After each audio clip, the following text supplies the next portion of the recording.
오늘의 말씀은 마태복음 20장 1절부터 16절입니다.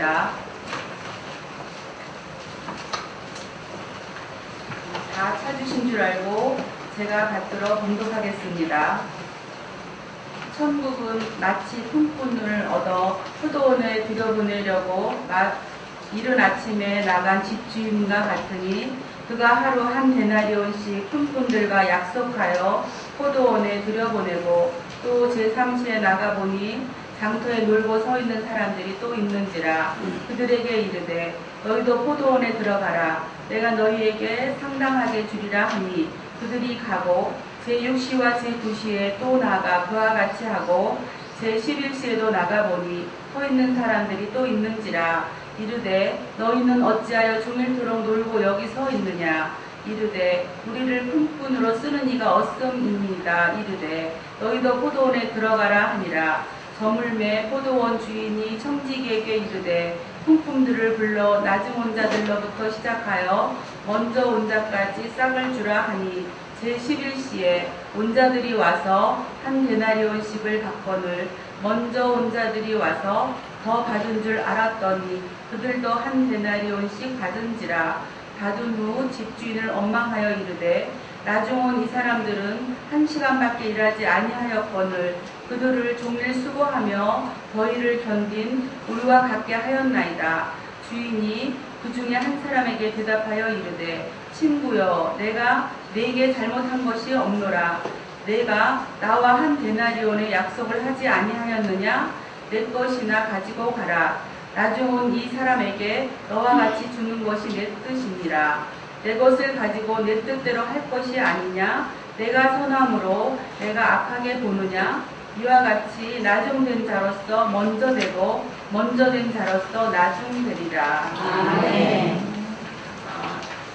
끝송 김하경 어린이가 바이올린 독주를 할 것인데요. 윤성숙 권사님 딸하고 손녀딸이 왔어요 오늘. 예, 그래가지고 하경이가 먼저 독주를 하고 성미 엄마가 독창을 할 거예요. 근데 하경이가 예고를 목표로 공부를 하고 있대요. 그래서 생각나실 때마다 김하경이니까 기도해 주시면 감사하겠습니다.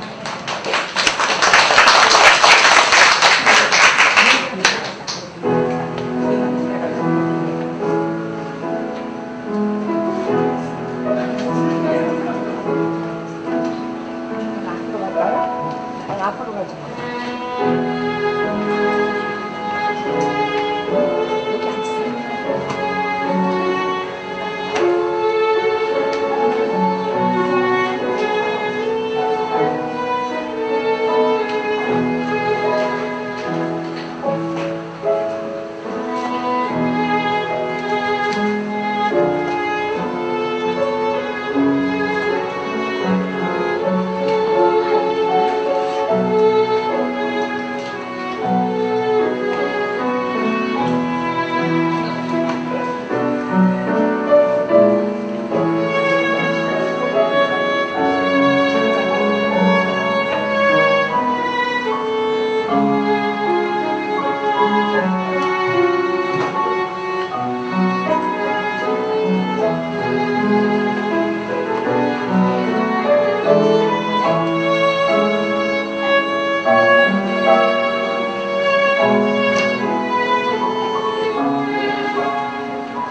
네, 여러분 반갑습니다. 네. 우리 모녀께서 너무 편안하게 해주셔가지고 약간 잠옷이죠. 마음도 편안하고 육신도 편안한 시간이었던 것 같습니다. 그 어릴 때 학창 시절에 전도를 하다 보면 꼭 이렇게 말하는 친구를 만난 적이 있어요. 야, 다 좋은데 나는 하고 싶은 거 다 해보고 놀고 싶은 거 다 놀아보고 나중에 죽기 직전에 예수를 믿으려한다, 이렇게 얘기하는 친구를 만난 적이 있어요. 그 친구 말이 그거죠. 뭐 일찍 믿는다고 10원 얻고 나중에 믿는다고 8원 얻는 게 아니라 어차피 받는 건 구원인데 뭐 미리 가서 뭐 고생할 필요 있겠냐, 뭐 이런 내용이에요. 그리고 사실 그 얘기에 뭐 특별히 반박할 말도 잘 없고, 그렇다고 뭐 그 말이 맞다고 두둔할 수도 없던 그런 생각이 났었습니다. 마치 오늘 본문은 그런 주장을 하는 사람들에게 근거를 제공하는 본문이 아닌가 하는 생각이 듭니다. 여러분 오늘 말씀 어떠세요? 여러분 잘 아시는 말씀이잖아요. 오늘 말씀 어떠세요? 좀 불편하지 않으십니까? 네, 수긍이 가십니까? 이 말씀이? 저는 불편해요. 왜 그러냐 하면 저는 제가 이른 아침에 나와서 종일토록, 아주 세게 얘기하면 하루 종일 고생한 사람 같거든요. 그 사람이 저 같기 때문에 굉장히 불편해 보입니다. 루디아 어린이 선교회 회원 여러분, 어제도 주일 사역하는 동안 얼마나 수고가 많으셨습니까?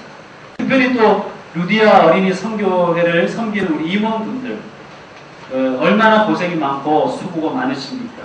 그런데 여러분하고, 그러니까 별로 일하지 않은 사람하고 하나님이 똑같이 대우하시면 좀 불편하지 않으십니까? 여러분 별로 불편해하지 않으시죠? 저는 미성숙해서 굉장히 불편합니다, 사실.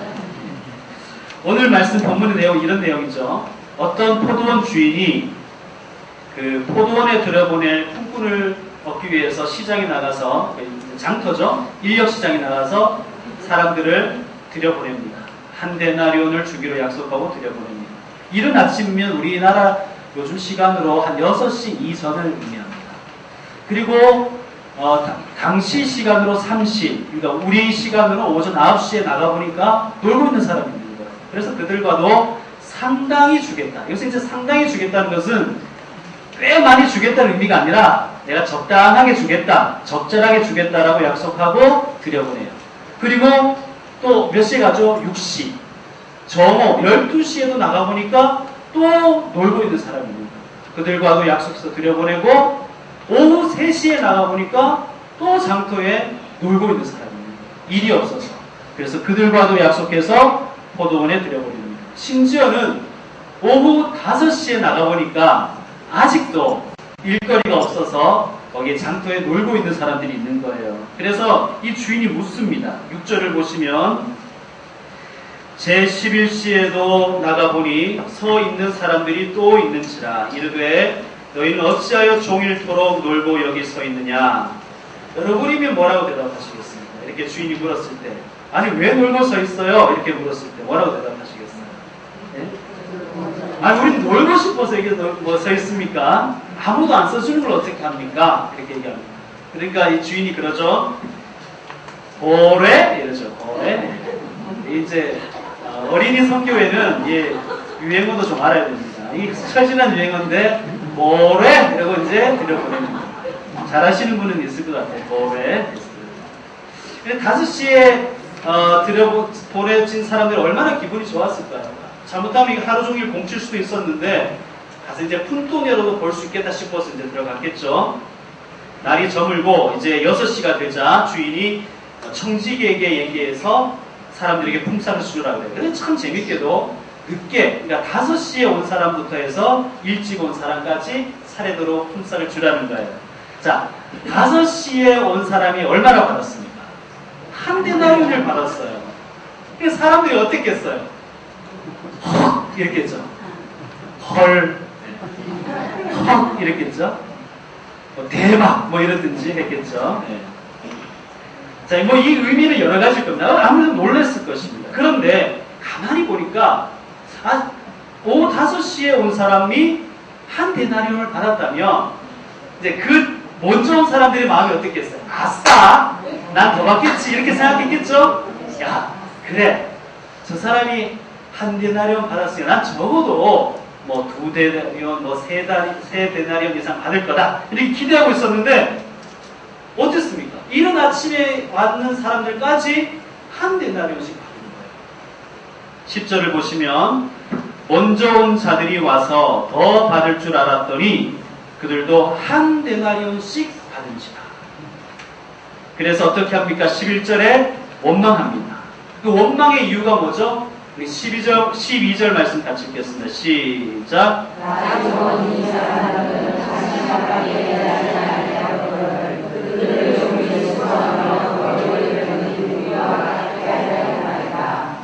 예, 불공평하다는 얘기죠. 아니, 우리는 하루 종일 더위와 싸우며 일했습니다. 그런데 어떻게 1시간 일한 사람과 우리를 똑같이 대우합니까? 이건 불공평합니다. 지금 주인에게 항의하는 거예요. 여러분, 1시간 일한 사람들이 뭐 1시간을 다 일했겠습니까? 와서 뭐 옷 갈아입는데 10분, 담배도 한 대 피워야 되고, 수다도 한번 얘기해야 되고, 또 나중에 또 옷 갈아입는다고, 뭐 정리한다고 10분, 뭐 실제 일하는 시간 1시간도 안 될 거예요. 아니, 저 사람들하고 하루 종일 일했고, 요즘같이 이렇게 더운 날씨, 이런 더운 날씨였겠죠? 이런 날씨와 싸우면서 일한 저희를 어떻게 똑같이 대우합니까? 이게 화가 나는 거예요. 그래서 이 주인이 아주 매정하게 얘기합니다. 내 것을 가지고 내 뜻대로 한다. 네 것이나 가지고 가라. 그러면서 결정적으로 한 방을 보이죠. 16절에 보면 나중된 자로서 먼저 되고 먼저 된 자로서 나중된다. 아주 기가 막힌 말씀입니다. 자, 오늘 본문을 통해서 우리 예수님은 도대체 우리에게 무슨 말씀을 하려고 하십니까? 같이 한번 생각해 보도록 합시다. 첫 번째, 따라합시다. 기회를 주신 은혜를 기억하라. 기회를 주신 은혜를 기억하라. 첫 번째 교훈이죠. 기회를 주신 은혜를 기억하라. 여러분, 포도원에서 일하면서 품삯을 받을 수 있었던 이 일꾼들이 품삯을 받을 수 있었던 것은 그들이 능력이 뛰어나서 받았습니까? 아니면 일할 기회를 얻었기 때문입니다. 그렇죠. 일할 기회를 얻었기 때문에 그들이 일할 수 있었고 품삯을 받을 수 있었던 겁니다. 우리 성도 여러분, 그리고 루디 어린이 성교 여러분, 얼마나 수고가 많으십니까? 아마 여러분의 그 헌신과 충성을 하나님 잘 아실 것입니다. 네? 정말 하나님이 박수 쳐 주실 것입니다. 그런데 우리가 기억해야 돼요. 내가 잘나서, 내가 남보다 뛰어나서, 내가 남보다 훌륭해서 섬길 수 있었던 것이 아니라 하나님께서 우리에게 기회를 주셔서 우리가 섬길 수 있었다는 것. 그것을 잊지 말아야 됩니다. 그러면 우리는 어떻게 해야 돼요? 첫 번째는 우리는 기뻐하고 감사해야 돼요. 나에게 하나님께서 사역을 주셨구나. 감사합니다. 저는 설교하는 것을 좋아합니다. 뭐 목사 중에 설교하는 거 싫어하는 사람이 있겠나마는 저는 좋아합니다. 목사는 신방 오라는 거하고 설교해달라는 게 제일 기뻐요. 제일 반가워요. 그죠? 생각해보세요. 나는 설교하는 걸 좋아하는데 아무도 설교를 안 시켜주는 거예요. 그래서 제가 얼마나 루디 어린이 선교회에 감사한지 모릅니다. 설교를 시켰어요. 얼마나 감사합니까? 감사해야죠. 일찍 온 일꾼들이 생각하지 못했던 것이 바로 이거예요. 주인이 써주지 않았다면 그들도 하루 종일 놀아야 될 사람. 기회를 부여받지 못했다면 그들도 장터에서 초조한 마음으로 그들은 할 일 없이 놀아야 됐던 사람들입니다. 주인이 기회를 주셨기 때문이죠. 우리 모두가 각자 섬기는 교회가 있습니다. 또 루디 어린이도 섬기고 사역하고 있죠. 하다 보면 힘든 일도 많고 눈물 날 일도 많고 참 어려움도 많을 것입니다. 그런데 생각해보면 우리에게 하나님이 하나님의 자녀로 삼아주신 이 귀한 구원의 기회를 주셨기에 우리가 구원받을 수 있어요. 구원받은 은혜도 감사한데 섬길 수 있는 직분을 주셔서 감사. 또 이렇게 귀한, 너무나 귀한 어린이 선교를 통해, 루디 어린이 선교를 통해서 한국의 어린이들, 아니 세계의 어린이들을 또 교사들을 섬길 수 있는 기회를 주신 하나님께 얼마나 감사할 수밖에 없습니까? 여러분, 아까 우리 그 준비 찬양 중에 나를 써주소서, 나를 보내주셔서 이 찬양이 있었죠. 여러분, 나를 써달라고, 나를 보내달라고 기도하고 고백하는 사람이 얼마나 많은지 아십니까? 기회를 주셔야 쓰임 받을 수 있는 거예요. 하나님, 나도 정말 제대로 한번 사역해보고 싶습니다. 하나님, 나도 정말 직분 받아서 제대로 한번 섬기고 싶습니다.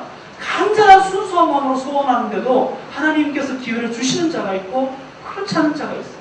그러면 기회를 받은 사람은 기뻐하고 감사해야죠. 불공평하다고 그러면 안 되는 것입니다. 여러분 만약에 자, 우리 한번 비교해 봅시다. 일찍 온 사람들이 불평해요.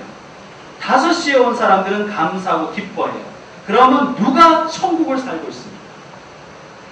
누구의 마음이 천국이에요? 그렇죠. 감사하고 기뻐하는 사람이 천국이 있는 거예요.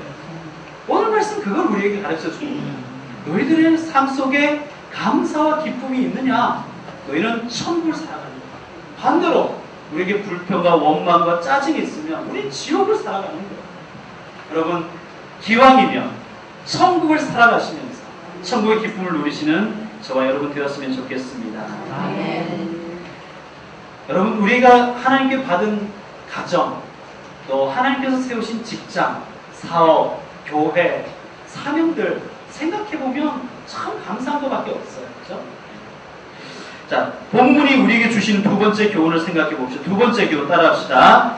하나님의 불공평이 세상을 공평하게 한다. 이게 두 번째입니다. 하나님의 불공평이 세상을 공평하게 한다. 여러분, 오늘 이 이야기에 나온 주인이 공평합니까? 불공평합니까? 불공평하죠. 네, 맞습니다. 사실 우리가 생각하기에 공평한 건 이런 거죠. 이른 아침에 온 사람에게 아마 10데나리온을 주든지 아니면 늦게 온 사람에게 좀 깎든지 이래야 우리가 생각하는 공평인데 이 주인이 생각하는 공평은 그게 아닌 거예요. 우리가 생각하는 공평과 다르게 불공평합니다. 또 물어보겠습니다. 여러분, 이 세상이 공평합니까? 불공평합니까? 불공평합니다. 그렇죠? 또 좀 심각하게 물어보겠습니다. 하나님은 공평하십니까? 불공평하십니까? 공평하십니다. 여러분 믿음이 좋아서 그러는데 오늘 말씀만 하면 생각해요. 이 천국이 이렇다는 것은 주인이 하나님이라는 얘기예요. 하나님은 솔직히 생각하면 저는 하나님 불공평하신 것 같아요. 하나님 불공평하신다는 생각이 듭니다. 여러분, 그럼 제가 물어볼게요. 하나님이 여러분에게 공평하게 대하기를 원하십니까? 불공평하게 대하기를 원하십니까? 우리 다 그래요. 근데 사실 공평하게 대하기를 원하지 않아. 저는 솔직히 하나님이 저에게 공평하게 대하기를 원하지 않아요. 솔직히. 저는 남보다 저를 더 사랑했으면 좋겠어요. 솔직히 전 그래요. 네. 여러분 별로 안 그렇게 생각하시면 모르겠지만 이게 어떤 목사님 이야기인데요. 어떤 목사님이 자기 자녀가 운동회를 한다고 해서 구경 갔대요. 운동회 구경 갔는데 개주를 하는데 네 명이 뛰죠. 자기 자녀가 꼴찌로 달리고 있었대요. 꼴찌로 달리고 있는데 별로 기대를 안 했는데 이 아이가 열심히 뛰어서 3등이 되더래요. 3등으로 달리고 있는데 2등 하던 애가 팍 넘어져 버리더라고요. 자, 이 목사님의 입에서 그때 뭐가 튀어나왔어요? 나무처럼 다치지 않았을까? 가 아니라 할렐루야! 이렇게 그러면서 1등은 안 넘어지나 1등은 안 넘어지나 이런 생각이 들어요. 이해가 되시죠? 우리 다 그래요. 우리는 솔직히 하나님이 우리를 공평하게 대했으면 좋겠다고 생각하지만 나를 더 사랑했으면 좋겠고 내 자녀를 더 사랑했으면 좋겠고 내 자녀가 더 성공했으면 좋겠는 것이 우리의 본심입니다. 본심이에요. 사실 하나님은 불공평하십니다. 하나님은 불공평하신데 중요한 것은 이거예요. 하나님의 불공평하심이 세상을 공평하게 한다는 사실입니다. 여러분, 제가 아는 어떤 분 중에 장애를 가진 아들을 둔 부모님이 있어요. 그 아들 밑에는 여동생이 있는 거예요. 여러분, 그 부모가 누구에게 더 손이 많이 가겠습니까? 장애 있는 아들에게 더 손이 많이 가죠. 근데 여동생은 오빠에게 너무 불만인 거예요. 왜 우리 어머니, 아버지는, 우리 엄마, 아빠는 오빠만 사랑하나? 불공평하다는 거예요. 근데 여러분 생각해 봅시다. 그 가정의 샬롬은 부모가 불공평하기 때문에 이루어지는 거예요. 그렇지 않습니까? 아픈 손가락이 있잖아요. 아픈 손가락을 더 사랑하니까 그 가정에 평화가 있는 거예요. 아마 이 아이가 오빠와 나를 비교하면 부모가 불공평하지만 어머니 아버지의 마음을 이해하면 어떨까요? 평화가 옵니다. 여러분, 남과 자신을 비교하는 우리의 습성이 있습니다. 그런데 비교하는 우리에게 주인은 이렇게 말씀하십니다. 14절 말씀, 내 것이나 가지고 네 받은 것에 만족해. 나 주는 사람에게 너와 같이 주는 것이 내 뜻이니라. 다른 사람이 무엇을 받는지 신경 쓰지 마라. 너 받은 것에 감사하고 살아. 15절 말씀, 내 것을 가지고 내 뜻대로 할 것이 아니냐. 내가 선함으로 내가 악하게 보느냐. 이 말은 무슨 뭐예요? 나는 선하다. 나는 선하다. 그 사람에게 그렇게 대하는 것이 선한 것이다. 불공평하게 보이느냐? 그것이 선한 것이다. 이것이 내 뜻이다. 내가 그 사람에게 선한 일을 하는 것이 네 눈에 그렇게 악하게 보이느냐? 우리에게 주님은 그렇게 말씀하시는 거예요. 자, 여러분 한번 이게 왜 이 말씀이 맞냐 하면, 자, 한 데나리온은 우리가 어떻게 배웠냐 하면 노동자가 하루 일한 품삯이라고 배웠죠. 자, 맞습니다. 맞는데 우리가 이렇게 생각할 필요가 있어요. 한 노동자의 하루 일한 품삯이기도 하지만 동일하게 어떤 의미가 있냐면 한 가족이 하루를 먹을 수 있는 돈이, 하루를 먹고 살 수 있는 돈이, 그러니까 한 가족의 일일 생활비가 한 데나리온이었어요. 자, 이 가장이 일거리가 없어서 놀았다면 그 가족은 하루를 굶어야 됩니다. 주림배로 움켜잡고 잠을 자야 됩니다. 그 가족을 생각하며 주인이 한 데나리온을 주는 거예요. 일한 가치를 따진 것이 아니라 그 가족에게 필요한 만큼 준 겁니다. 선한 일이죠. 악한 일이 아닌 거예요. 그런데 우리는 그걸 비교해 보니까 악하다고 생각하는 겁니다. 여러분, 하나님께서 누군가에게 베푸는 호의가 여러분 악하게 보이십니까? 불공평해 보이십니까? 그러면 저와 여러분은 장애를 가진 오빠를 더 사랑해주는, 더 관심 가져주는 부모가 악하다고 생각하는, 불공평하다고 생각하는 철없는 여동생과 같은 사람입니다. 하나님의 불공평이 세상을 공평하게 만듭니다. 여러분, 역사 이래로 공산주의가 그랬고요. 많은 사람들이 자기가 생각하는 공평한 방법으로 세상을 바꿔보려고 했어요.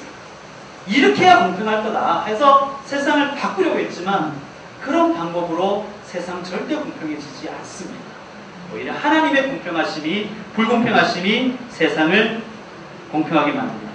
자, 오늘 이렇게 권사님, 집사님들을 뵈니까 장로님도 계신지 모르겠지만 어쨌든 우리 여성도님들을 뵈니까 다들 얼마나 아름다우신지 몰라요. 화장들을 잘 하십니다. 자, 우리 화장을 한번 생각해 봅시다. 화장은 공평하게 합니까, 여러분? 이 온몸, 우리 온몸이 다 귀하잖아요. 안 귀한 부분이 어디 있습니까? 그래서 화장을 온몸에다 하는 사람이 있겠습니까? 특별한 직업 가진 사람 말고, 온몸에 페인팅 하는 사람 말고, 화장은 주로 어디다 하는 거예요? 얼굴에 하는 거죠, 얼굴에. 그런데 파이, 반항하는, 원망하는, 불공평하다. 솔직히 내가 더 수고하지. 그죠? 팔이 수고하지, 얼굴이 뭐 수고하지. 얼굴에 달려있는 거밖에 안 되잖아요. 근데, 나에게도 화장을 해달라. 손가락 마디마디마다 립스틱도 칠해주고. 여러분, 그럴 사람이 없어요. 그죠? 우리는 얼굴에다 하는 거예요. 왜 그러냐면, 얼굴이 약점이라서 그런 거예요. 약한 데다가 화장을 하는 거예요. 여러분, 화장도 얼굴에다 하지만, 전체적으로 다 하진 않잖아요. 집중하는 데가 있어요. 그죠? 여러분, 그렇지 않습니까? 눈이 작은 사람은요, 눈에 굉장히 신경을 많이 씁니다. 화장할 때. 왜 그래요? 약점이니까 그렇죠. 우리도 그래요. 우리도 약한 곳에다가 신경을 많이 씁니다. 우리도 그렇단 말이에요. 하나님도 이 세상을 바라보실 때 약한 자들에게, 어린이들에게, 작고 낮은 사람들에게 하나님은 신경 쓰시는 거예요. 그게 불공평하죠. 그러나 그 불공평이 세상을 화평하게 만드는 것입니다. 자, 세 번째, 오늘 본문이 우리에게 주시는 세 번째 교훈은 따라합시다. 우리도 기회를 주자. 이게 세 번째입니다. 기회 주는 사람 되자. 여러분, 오늘 본문을 보면 1절을 다시 한번 보시면 이렇게 되어 있습니다. 우리 같이 한번 읽어보죠. 1절 시작. 천국은 마치 품꾼을 얻어 포도원에 들여보내려고 이른 아침에 나간 집주인과 같으니. 자, 품꾼이 먼저입니까? 포도원이 먼저입니까? 다시. 자, 품꾼이 먼저예요? 포도원이 먼저? 품꾼이죠. 사람이 먼저. 사람을 얻어 포도원에 들여보내요. 여러분, 사람이 더 중요하죠. 마치 이 주인은 이런 사람 같아요. 우리는 보통 이렇게 생각하죠. 포도원을 이렇게 만들어 놓고, 야, 이 포도원 한번 돌리려면 뭐 사람이 100명 필요한데 오늘 그냥 가서 100명을 이렇게 사람을 사서 들여보내요. 이렇게 이제 생각을 하는데 이 주인은 그게 아닙니다. 이 주인은 사람들에게 마치 일자리를 주려고 포도원을 만든 사람. 여러분, 우리 그리스도인들이 이런 발상의 전환이 있어야 됩니다. 공장을 세웠다, 이제. 사업을 합니다. 공장을 세우고 공장을 운영하기 위해서 사람을 고용하는 그런 패러다임이 아니라 사람들에게 일자리를 주기 위해서 공장을 세우는 사람과 같은 마음으로 우리는 살아갑니다. 오늘 우리 하경이가 아주 연주를 잘했습니다. 하경이가 이렇게 오늘 연주할 기회를 부여받은 것처럼 잘 자라서 많은 사람에게 기회를 주는 사람 되기를 축복합니다. 루디아 어린이 성교회가 참 귀하잖아요. 여러분, 루디아 어린이 성교회는 제가 잠깐 봤지만 어린이들이 예수님을 만날 기회, 어린이들이 성경을 읽을 수 있는 기회를 주기 위해서 노력하지 않습니까? 교사들이, 초등학교 교사들이 하나님을 만나고 은혜 받고 또 그 말씀을 읽을 수 있는 기회를 주기 위해서 얼마나 많은 사역을 감당합니다. 앞으로도 우리 루디 어린이 성교회가 많은 이들에게, 특별히 이 땅의 어린이들과 아기들과 교사들에게 은혜의 기회를 주는 귀한 하나님의 도구 되기를 축원합니다. 기회를 주는 사람이 되어야 돼요. 교회가 마찬가지예요. 우리가 살아가는 모든 삶 속에서 야, 나도 좀 기회를 주자. 하나님이 나에게 기회를 주신 것처럼 나도 기회를 베푸는 사람이 되어야 되겠다. 이런 마음을 가지고 살아갈 때에 이 땅에 천국이 이루어질 것입니다. 이제 말씀 마무리하겠습니다. 말씀을 요약함으로 마무리하겠습니다. 첫째, 뭘 배웠습니까? 첫째, 기회를 주신 은혜를 기억하자. 기회 주신 은혜를 기억하자. 다시 한번 설교할 기회를 주신 루디 어린이 성교에 감사를 드립니다. 여러분, 헌신하고 충성할 수 있는 기회를 받은 것 먼저 기뻐하고 감사하십시다. 네. 그거 내세우지 말고 내가 얼마나 이랬는데 이렇게 내세우지 말고 기뻐하고 감사합시다. 둘째, 하나님의 불공평이 세상을 공평하게 한다. 이것을 믿어야 됩니다. 하나님의 방법을 신뢰해야 돼요. 하나님 왜 저러시나? 아니, 나한테 왜 달인 기회를 이러면 안 돼. 이러면 안 되고요. 나한테 왜 목회할 기회를 주시나? 이러면 안 돼요. 네, 이러면 안 되고, 나는 하나님의 불공평이 이 땅을 공평하게 하시다. 그것이 참 중요하다고 생각합니다. 비교하지 맙시다. 비교하면 불행해집니다. 하나님께서 우리에게 주시는 은혜에 감사하며 하나님의 불공평을 신뢰할 수 있어요. 자, 세 번째는 뭐죠? 우리도 기회를 주자. 많은 사람에게 기회를 줄 수 있는 사업을 하시고, 기회를 줄 수 있는 사역을 하시고, 기회를 베푸는 마음밭을 가지고 살아가는 우리 루디아 어린이 회원들 되시기를 다시 한번 주님의 이름으로 축원드립니다. 기도하겠습니다. 하나님 아버지, 참 감사합니다. 루디아 어린이 성교회를 통하여 이 땅의 많은 어린이들과 또 많은 교사들과 또 많은 성도들에게 은혜 받을 수 있는 기회를 주신 하나님께 감사드립니다. 하나님, 우리가 이 일에 부름받음을 먼저 기뻐하고 감사하게 하여 주시옵소서. 특별히 루디 어린이 성교회를 섬기는 회장님 이하 모든 임원들에게 하늘의 복과 땅의 기름진 은혜의 복을 허락하여 주시옵소서. 저들에게 먼저 기쁨과 감사가 있어서 섬길 때마다 은혜 충만한 그러한 귀한 분들 될 수 있도록 주님 도와주시옵소서. 하나님이 하시는 일이 때로는 불공평해 보이고 이 세상이 나에게만 불공평해 보일 때가 있습니다. 그런데 주님, 하나님의 불공평하심을 신뢰할 수 있는 믿음을 주시옵소서. 하나님께서 불공평해 보이는 그 사역을 통해서 세상을 평화롭게 하시고 세상에 샬롬을 주시고 세상을 공평하게 하신다는 것을 믿고 의지하는 저희가 되게 하여 주시옵소서. 하나님, 우리도 하나님께 복을 받아서 많은 이들에게 기회를 주는 사람이 되게 하여 주시옵소서.